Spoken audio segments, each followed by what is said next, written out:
Hello friends, welcome to my embedded school. In the last video, we will learn about the fundamentals of the Zener diode. In this video we will study about the use of the Zener diode as a voltage regulator. So, let's start by defining what is a voltage regulator. A voltage regulator is a device that supplies constant current to a circuit board with a steady voltage within a predetermined range. Now, we understand the use of Zener diode as a voltage regulator. The function of the Zener diode like a normal diode in forward bias, as we already know. As opposed to a normal diode, it behaves differently when connected in reverse. If you want to use the Zener diode as a voltage regulator, then the Zener diode must be connected in reverse bias. Let's draw the basic circuit of the Zener diode voltage regulator.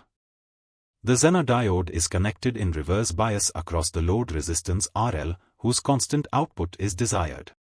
The series resistance R absorbs the output voltage fluctuations and maintain a constant voltage across the load. The voltage across the Zener diode is denoted by Vz. The input voltage is Vi. Vz is the minimum power dissipation across the Zener diode. Suppose the input voltage increases, but the Zener diode is in the breakdown region, so it acts as a constant voltage source.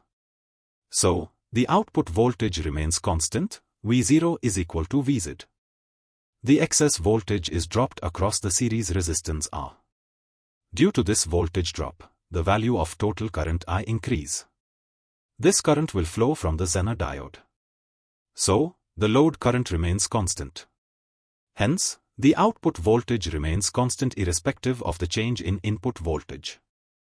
Now suppose the input voltage is constant, but the load resistance R decreases. So, the load current increases. This extra current can't come from the source because a drop in R will not change because the Zener diode is within its regulating range. So, this extra current will come from a decrease in the Zener current Iz. Finally, we can say that the output voltage remains the same. That's all for today. Stay tuned for our next video. Thank you for watching.